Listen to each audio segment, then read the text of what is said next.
Assalamualaikum warahmatullahi wabarakatuh. Bismillahirrahmanirrahim. Alhamdulillahirabbil alamin. Wa bihi nasta'inu ala umurid dunya waddin. Wassalatu wassalamu ala sayyidina Muhammadin wa ala alihi wa sahbihi ajmain, amma ba'd. Para mahasiswa yang berbahagia, pada kesempatan ini kita akan melanjutkan kuliah kita yang akan membahas topik yang keempat dari topik-topik yang tercantum dalam silabus, yaitu pembahasan tentang sholat dan permasalahannya.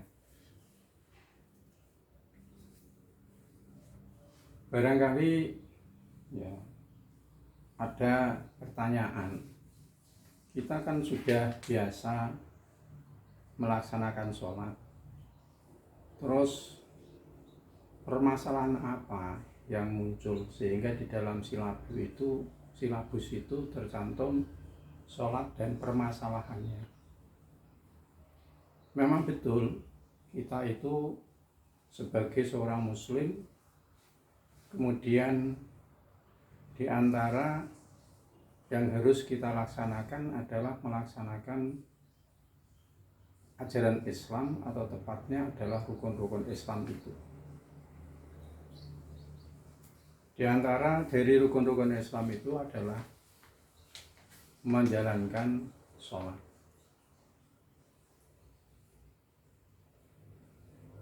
Tetapi ya, di antara amalan sholat, amalan yang ada dalam sholat yang kita laksanakan itu ada permasalahan-permasalahan yang mungkin kita tidak tidak begitu memperhatikan. Di samping itu, perkuliahan kita ya bukan menilai dari apa yang kita lakukan, tetapi secara ilmiah kita akan membahas tentang permasalahan yang sholat yang biasa kita lakukan itu. Sholat itu apa?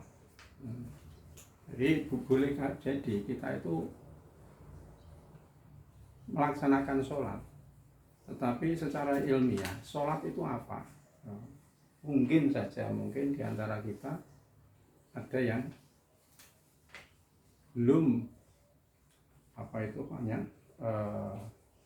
mendalami tentang definisi sholat.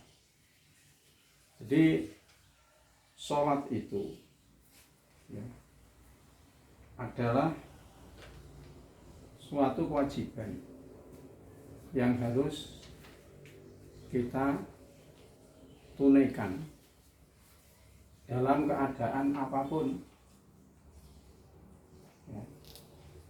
Dalilnya apa? Jadi sholat itu fardu. Dalilnya adalah firman Allah, innas sholata kanat alal mu'minina kitaban mauquta. Sesungguhnya sholat adalah kewajiban bagi orang-orang mukmin, kitaban mauquta. Sholat itu difardukan pada waktu-waktu yang telah ditentukan. Jadi kitaban mauquta itu ditafsirkan fardhon muaqqatan biwaqtin, yaitu suatu fardu yang ditentukan dengan waktu, itu sholat. Sehingga sholat yang kita lakukan itu ada waktu-waktu tertentu, ya, ada waktu-waktu tertentu. Nah, sholat itu sendiri definisinya menurut bahasa, sholat adalah doa menurut bahasa. Dalam satu yang menjelaskan mengapa sholat itu doa, karena orang Arab itu mengartikan sholat adalah doa, ya. Sehingga secara bahasa sholat itu adalah doa. Tapi ada yang menyebutkan bahwa sholat itu disebut doa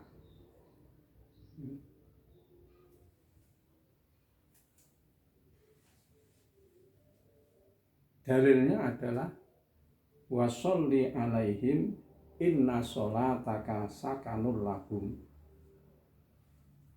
Doa washolli alaihim, dan berdoalah untuk mereka, sesungguhnya doamu adalah menjadikan tenang bagi mereka. Ini dalilnya bahwa sholat itu menurut bahasa adalah doa. Jadi washolli alaihi artinya adalah ud'u lahum. Nah, menurut syarak sholat secara syar'i disebut doa karena di dalam sholat itu adalah mengandung, memuat doa-doa, ya, sehingga sholat disebut dengan doa. Nah, pengertian sholat secara syar'i tadi secara lugawi, secara terminologi, ya, adalah beberapa aqwalun wa af'alun muftatahatun bitakbiri al-muqtaron bin niyati muhtatamatun bitaslimi bisyara ito maksusatin. Sholat adalah beberapa ucapan dan beberapa perbuatan yang dimulai dengan takbir, yang mana takbir itu dibarengi dengan niat. Kemudian diakhiri dengan salam dengan syarat-syarat khusus. Jadi beberapa perkataan, ucapan dan beberapa perbuatan yang dimulai dengan takbir. Jadi takbiratul ihram itu adalah awal daripada pelaksanaan sholat. Dalam takbir itu disertai dengan niat. Jadi niat itu kalau di dalam rukun sholat adalah harus dilaksanakan di dalam hati, dan pelaksanaannya adalah dibarengkan dengan ketika mengucapkan takbir. Itu yang pokok. Walaupun ada yang berpendapat bahwa lebih sempurnanya kalau memang sebelumnya itu ada talafut, ucapan, ya, ucapan seperti usolli, ya, melafalkan. Kemudian diakhiri dengan taslim atau salam.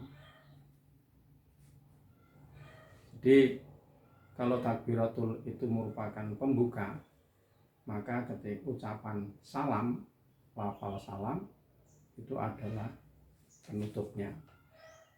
Itu sholat. Lah, apa saja syarat-syarat diwajibkannya sholat? Jadi Syurutu wujubis sholat. Orang itu diwajibkan sholat. Sholat itu hukumnya wajib bagi setiap orang Islam. Jadi syarat wajibnya sholat, artinya wajibnya sholat. Sholat itu menjadi wajib, itu ada syarat-syaratnya. Yang pertama adalah Islam. Jadi sholat itu wajib, ada syaratnya. Yang pertama, orang itu harus Islam. Ya. Maka tidak wajib sholat bagi orang kafir. Ya, orang kafir asli. Ya. Nah, ketika orang kafir itu masuk Islam, maka dia diwajibkan sholat. Tapi dia meninggalkan sholat sebelum masuk Islam itu, dia tidak diwajibkan untuk mengqadha. Nah, itu orang kafir. Yang kedua, jadi yang pertama, syurutu wujubis sholat. Satu adalah al-Islam. Yang kedua adalah al-bulu, dewasa. Maka tidak wajib sholat bagi anak-anak, baik anak laki-laki maupun perempuan. Nah, dalilnya apa? Bahwa anak-anak itu tidak diwajibkan untuk menunaikan sholat, yaitu sabda Nabi, rufi'al qalamu an salasin anin naimi hatta yastayqidha wa anis sobiyi hatta yahtalima wa anil mukmajnuni hatta yaqila. Nabi bersabda, diangkat kolam, artinya dimaafkan dalam 3 hal, yaitu orang tidur sehingga dia itu bangun. Jadi ketika orang itu tidur, ya, karena dia akalnya itu, ya, ketika tidur itu tidak ada hilang atau ya, sehingga dia tidak diwajibkan sholat, diampuni dari anak-anak sehingga dia dewasa atau tamyiz, ya. Dan yang ketiga adalah orang gila sehingga dia menjadi normal akalnya. Dari hadis inilah diantaranya sabda Nabi, wa anis sobiyyi hatta yahtalima. Anak-anak itu termasuk yang diangkat kolam, artinya dimaafkan, ya, untuk tidak melaksanakan sholat karena dia belum dewasa. Kemudian yang ketiga adalah al-aqlu,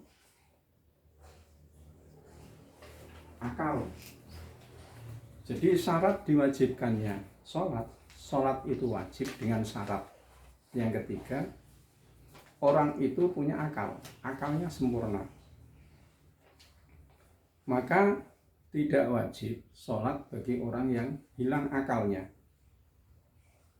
sebab gila atau sebab mabuk atau sebab sakit, tapi sakit yang sampai dia tidak sadar, akalnya hilang, zawalul aqli. Jadi sholat itu wajib selama akal itu masih tetap pada seseorang, itu masih wajib sholat baginya. Ya, itu termasuk ukurannya, ya, syarat diwajibkannya sholat. Kemudian yang keempat, salamatu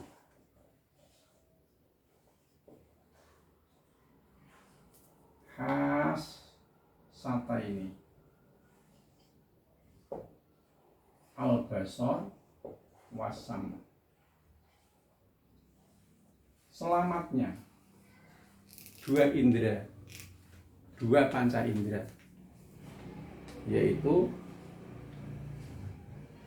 al-basar wasama, penglihatan panca indera, penglihatan wasama dan pendengaran. Maka tidak wajib melaksanakan sholat bagi orang yang dikersakake Allah, ya, dijanjikan oleh Allah lahir dalam keadaan buta atau dalam keadaan bisu. Jadi basor itu sama itu artinya asom itu tidak bisa mendengar, ya, tidak bisa mendengar, maaf, tidak bisa mendengar. Jadi orang yang dilahirkan dalam keadaan buta, ya, karena dia tidak pernah melihat, ya, apa itu namanya ada di hadapannya, maupun orang yang tidak bisa mendengar karena tidak bisa mendengar, mendapatkan informasi, ya, biasanya itu orang yang dilahirkan dalam keadaan tuli, tidak bisa mendengar, itu biasanya sekaligus menjadi bisu, ya, bisu. Kenapa? Dia tidak pernah mendengar informasi. Jadi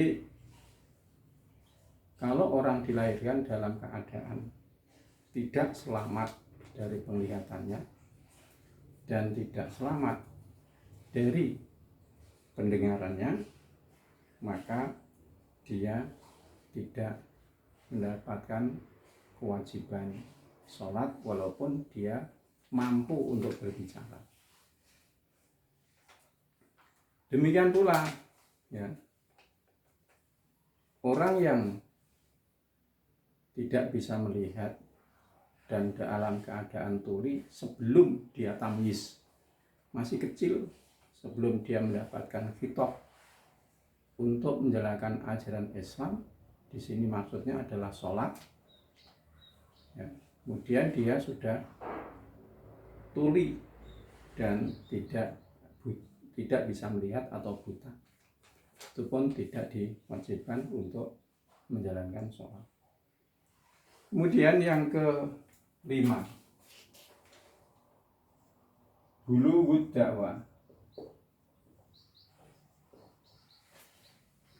sampainya dakwah. Dakwah itu kan ajakan, ya, untuk menjalankan sholat.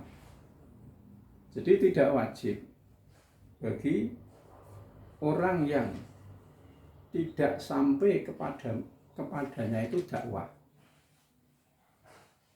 Jadi tidak ada ulama, tidak ada kiai yang memberikan dakwah kepada mereka tentang kewajiban sholat, maka dia pun tidak diwajibkan sholat. Seperti orang yang tumbuh di daerah pegunungan yang tinggi sana, yang tidak pernah mendengarkan informasi dakwah tentang Islam, kewajiban sholat, ataupun orang yang tinggal jauh, ya, di desa yang jauh dari ulama, sehingga tidak ada yang memberikan informasi tentang sholat.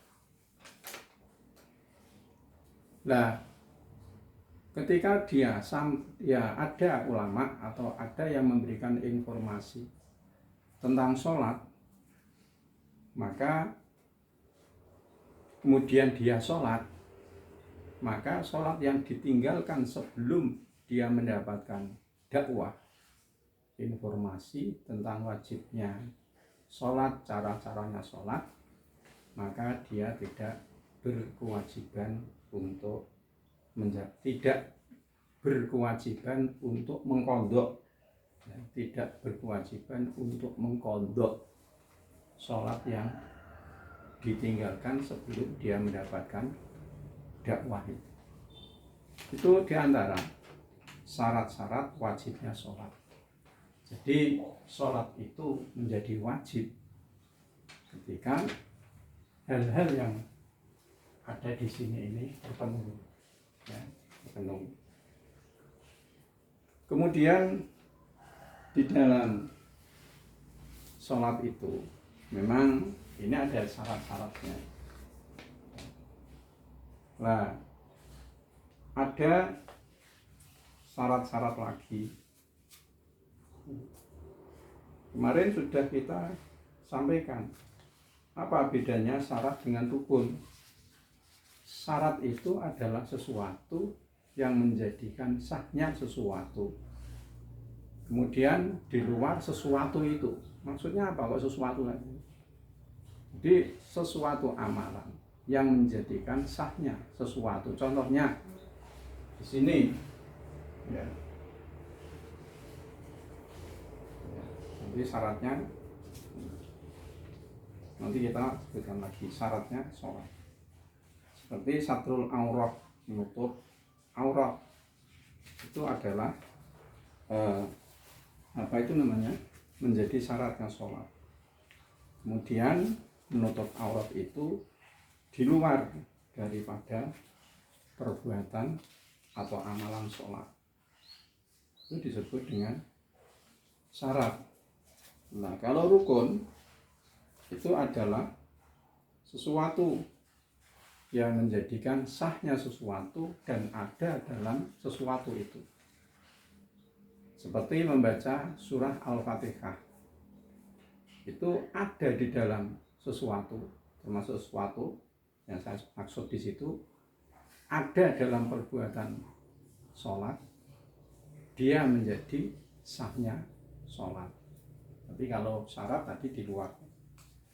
Jadi ada syaratnya sholat itu adalah toharatun minal hadatsaini, suci dari dua hadas yang kemarin sudah kita sebutkan, itu hadas besar maupun hadas kecil.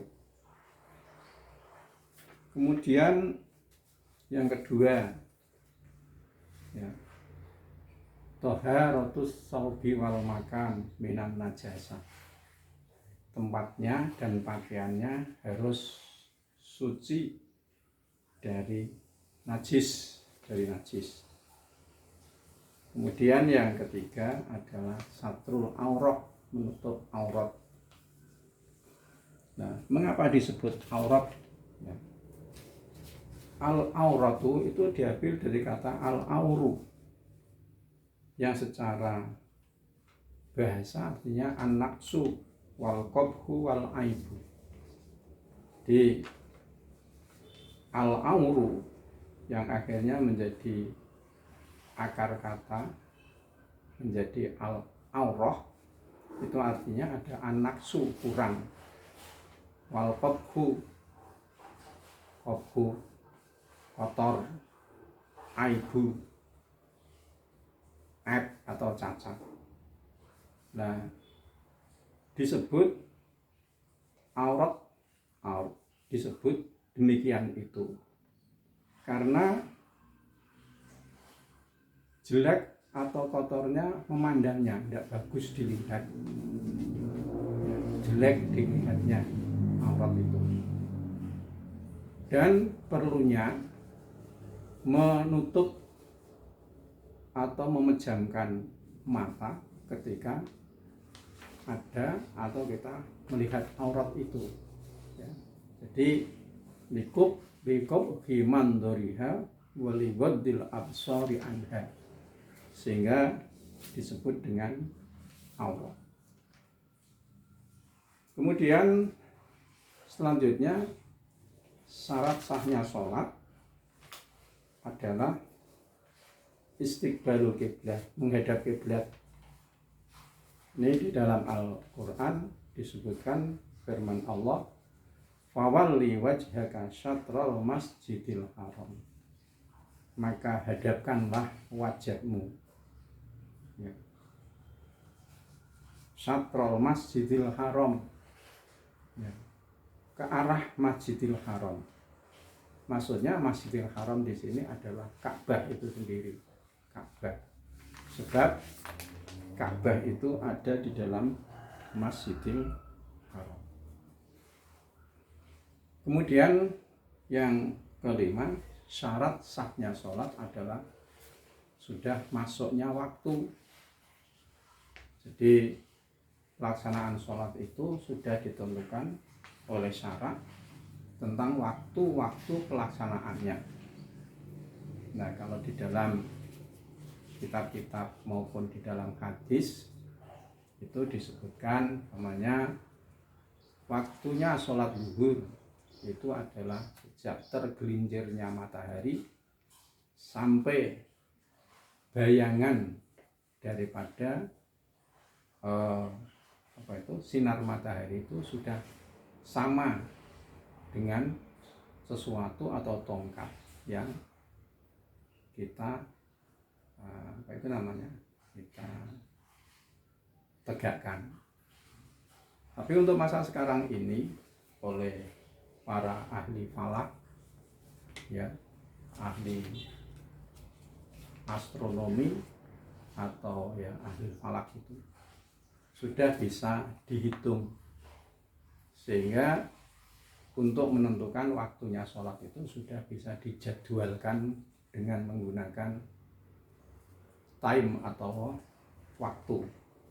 Namanya zuhur itu sudah ada itu, ya, namanya tanggal sekian sekian itu zuhur jam sekian lebih sekian menit, asar sekian menit dan sebagainya. Kita mengikuti itu sudah bagus, tidak usah kita, artinya bukan meninggalkan, bab itu sudah dihitung. Jadi tergelincirnya matahari tanggal sekian itu berada di garis lintang berapa, di garis bujur berapa, sehingga ahli falak itu sudah bisa menghitungnya, sehingga waktu zuhur itu jatuh pada jam sekian lebih sekian menit dan seterusnya. Kemudian yang kedua, ya, rukunnya sholat. Rukunnya sholat. Rukun tadi sudah saya sebutkan, sesuatu yang menjadikan sesuatu dan ada dalam sesuatu itu. Jadi umpamanya tadi rukunnya sholat adalah rukuk, maka rukuk itu menjadi sahnya sholat dan ada dalam pelaksanaan sholat. Itulah yang disebut dengan rukun. Nah, rukun-rukun sholat itu di dalam fikih itu ada yang menghitungnya ada 13, ada yang hitungnya 17. Nah, yang menjadikan menghitungnya 13 itu bahwa di dalam rukun rukuk, iktidal, sujud dan duduk di antara sujud itu masing-masing harus disertai dengan tumak ninah. Ya, harus disertai dengan tumak ninah. Ya. Tumak ninah itu adalah tenang, ya, dalam melaksanakan rukun itu, rukun fi'li ini maksudnya, sehingga bisa dipisahkan dengan rukun yang fi'li yang lain, rukun fi'li yang lain. Umpamanya rukuk, Allahu Akbar, ini harus ada tenang paling sedikit tumak ninah itu adalah cukup untuk membaca subhanallah, tenang rukuk, kemudian baru i'tidal. I'tidal pun ada tumak ninahnya ya. Begitulah sujud dan duduk di antara dua sujud. Kemudian yang menghitung 13 bahwa tumak ninah yang ada di empat tempat tadi, rukun fi'li tadi, itu dihitung satu. Jadi rukuk dengan tumak ninahnya, i'tidal dengan tumak ninahnya, sujud dengan tumak ninahnya, dan duduk antara dua sujud dengan tumak ninahnya, sehingga tumak ninah tidak dihitung 1, 1, 1, 4, tetapi cukup disertakan dengan rukun fi'li yang ada. Nah, yang menghitung apakah 17 atau 13, bahwa rukun dalam sholat, rukun sholat itu dibagi menjadi 3 ya. Jadi arkanus sholat 3. Pertama ada rukun qalbi,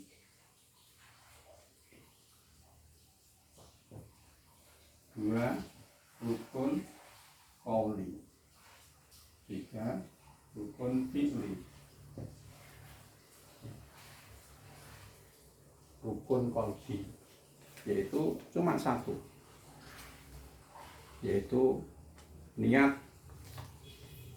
yang pelaksanaan niat itu dibersamakan ketika takbiratul ihram ya, dalam hati. Niat itu al-qasdu ya, qasdu li fi'li syai'i, artinya ada apa itu maksud, tujuan untuk melaksanakan suatu perbuatan amalan, dan niat itu ada di dalam hati ya. Kemudian yang kedua rukun qauli ya. Rukun sholat yang berupa ucapan-ucapan atau lafal-lafal.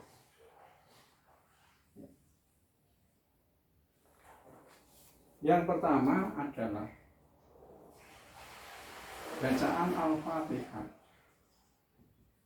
2 adalah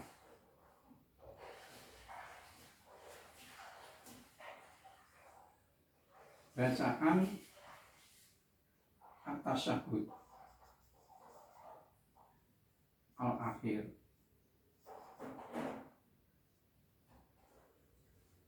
Kemudian yang ketiga adalah as-sholat ala nabi. Kemudian as-sholat ala alin nabi.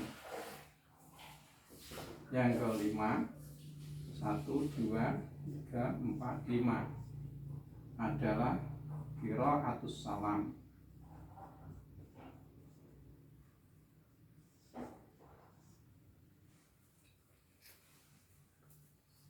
Nah, itu rukun qauli yang sering kita itu tidak begitu memperhatikan tentang rukun qauli itu.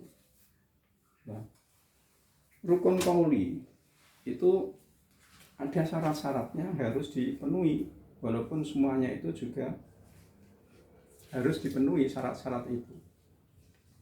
Jadi umpamanya diri itu ya juga harus ada cara-cara yang harus dipenuhi.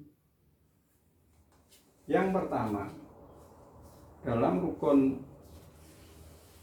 qauli itu harus bacaan-bacaannya itu rukun qauli semuanya itu. Bacaan-bacaannya itu harus bisa didengar paling tidak oleh dirinya sendiri. Jadi tidak sah melaksanakan rukun qauli, membaca Fatihah, kemudian bacaannya itu tidak terdengar oleh telinganya sendiri. Ya.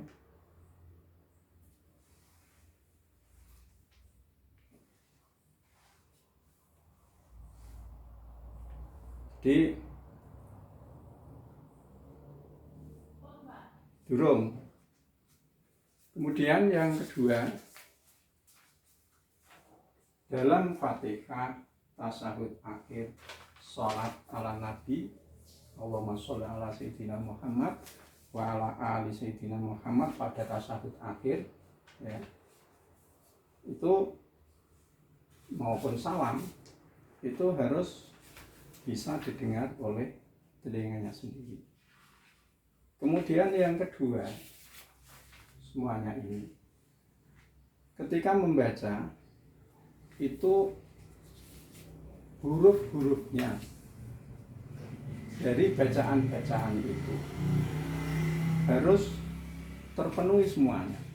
Artinya tiap-tiap huruf, bahkan huruf yang ditasdid itu harus dibaca secara lengkap, sebab huruf yang ditasdid itu sama dengan dua huruf, ya, dengan huruf. Jadi umpamanya at-tahiyatul, ya, itu tidak bisa at-tahiyatul, tidak, harus at-tahiyatul mubarakatus sholawatut thayyibatu.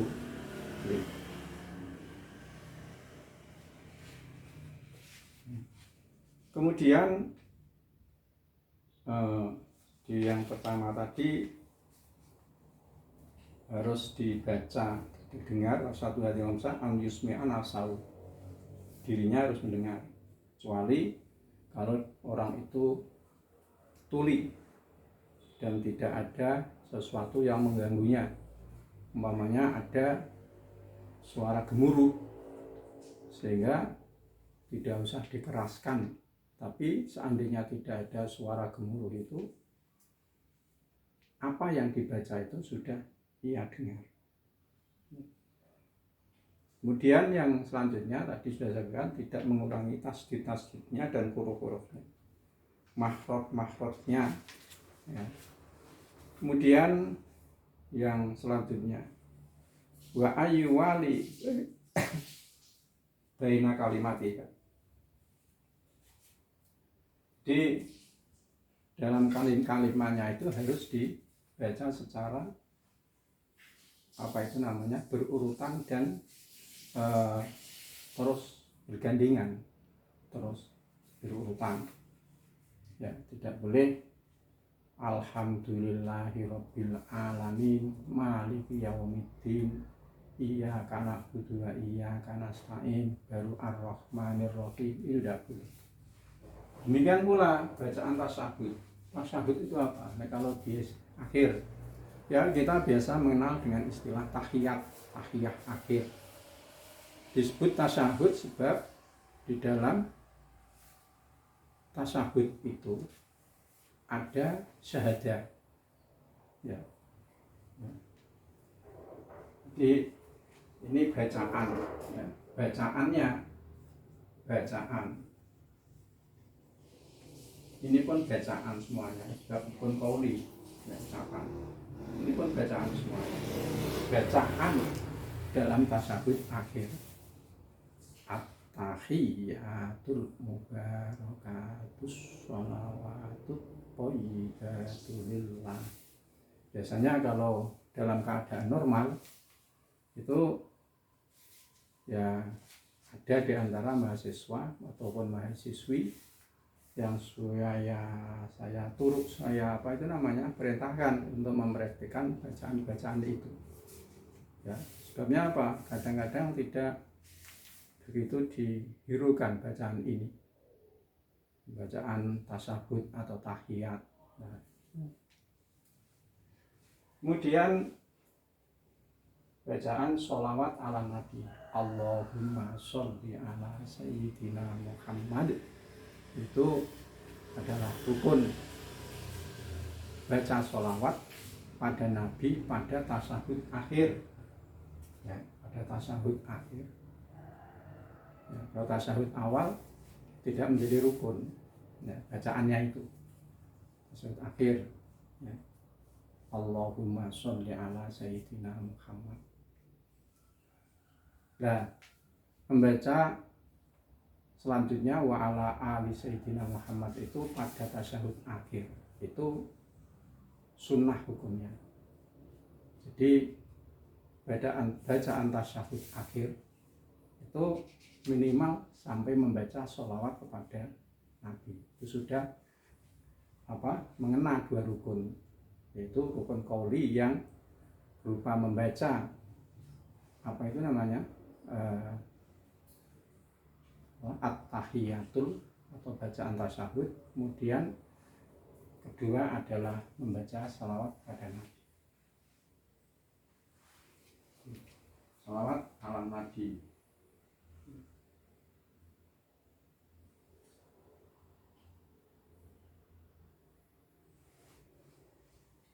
Wa ala ali Allahumma sholli ala Sayyidina Muhammad. Kemudian yang kelima adalah bacaan salam. Bacaannya salam itu termasuk rukun qauli. Demikian pula karena itu termasuk rukun qauli, harus kita ingat-ingat. Pertama, harus dibaca, paling tidak dengar sendiri telinganya. Yang kedua, huruf-hurufnya harus dijaga, artinya terbaca semuanya. Ya. Ini. Kemudian yang rukun pilih, yang qalbi ini kan menjadi satu, yang ini masuk di dalam bacaan takbiratul ihram. Di takbiratul rukun fi'li itu adalah pertama adalah takbiratul ihram, Allahu Akbar. Ya, Fatihah. Ini kurang satu ini. Takbiratul ihram.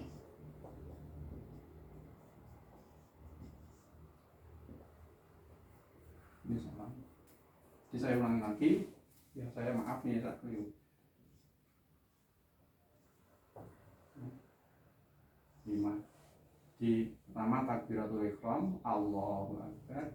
Kemudian 2 Fatihah, bacaan tasyahud akhir, menjawab sholat kepada Nabi, dan bacaan salam. Itu maaf tadi tidak, pertama belum masukkan takbiratul ihram.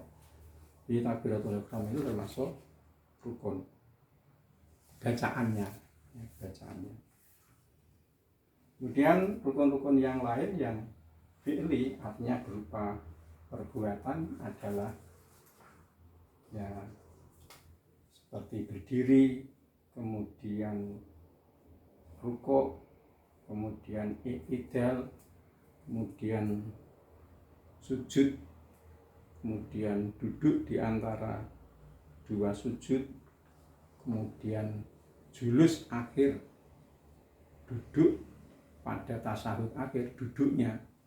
Jadi tasyahud akhir itu duduknya termasuk rukun fi'li, dan bacaannya at-tahiyatul mubarakatus sholawatut thayyibatulillah itu termasuk rukun qauli. Kemudian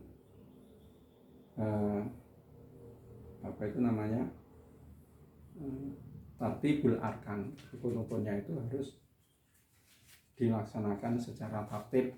Ya.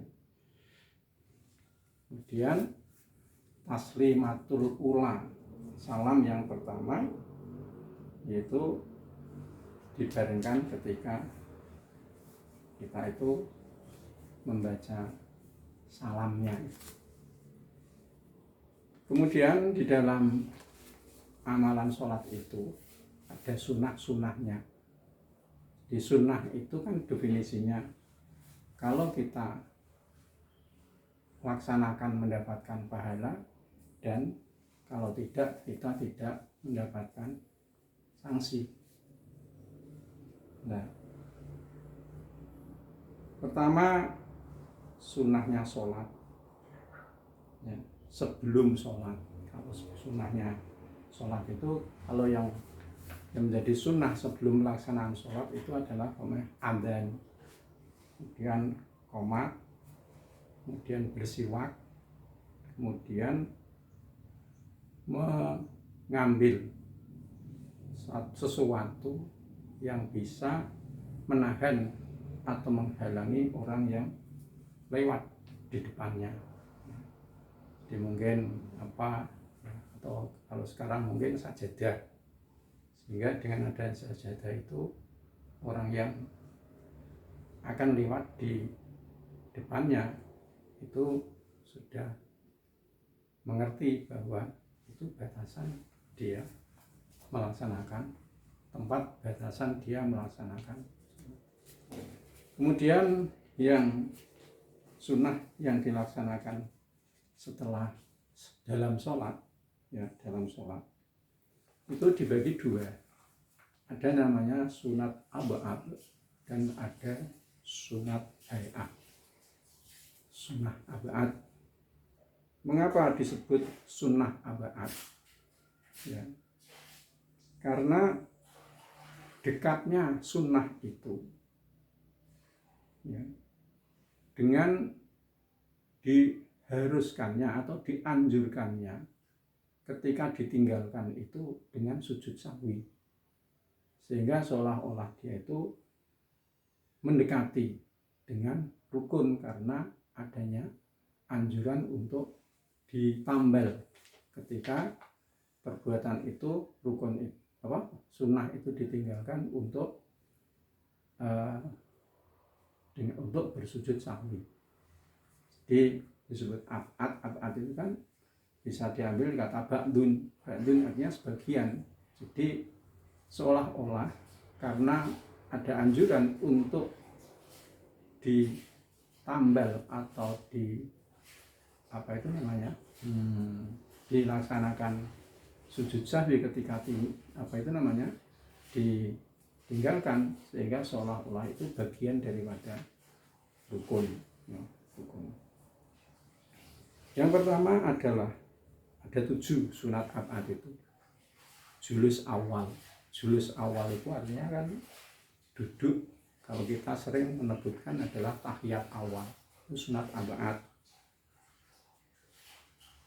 Tasahud fihi, membaca tasahud ya. Mengapa bacaan dalam julus awal ada, julus akhir kok ada tasahud?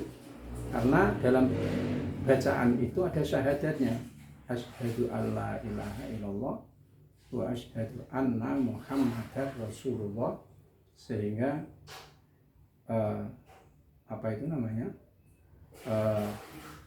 bacaan itu disebut dengan tasawuf. Kemudian yang ketiga, membaca sholawat pada Nabi pada tasawuf awal. Jadi asyhadu alla ilaha illallah wa asyhadu anna muhammadar rasulullah, Allahumma sholli ala sayyidina Muhammad. Jadi tasawuf awal bacaannya di situ, tidak wa ala ali, itu makruh hukumnya. Ya, kalau ditambah wa ala ali itu hukumnya makruh. Kemudian membaca sholawat pada Nabi pada tasawuf akhir, membaca sholawat pada keluarga Nabi. Jadi kalau tasawuf akhir itu membaca sholawat kepada Nabi itu termasuk rukun, tapi membaca sholawat kepada keluarga Nabi wa ala ali sayyidina Muhammad pada tasawuf akhir itu termasuk sunnah ab'ad ya, sunnah ab'ad ala ali. Jadi bacaan tasawuf akhir itu sampai kepada asyhadu an la ilaha illallah wa asyhadu anna muhammadar rasulullah, Allahumma sholli ala sayyidina Muhammad, minimal sampai situ ya, tidak boleh Kemudian membaca kunut pada sholat subuh dan pada sholat witir pada separuh yang kedua dari bulan Ramadan. Itu termasuk sunnah rakaat. Kemudian berdiri ketika kunut. Kemudian membaca sholawat kepada keluarga Nabi pada tasyahud akhir itu juga termasuk sunnah rakaat. Ya, sunnah rakaat.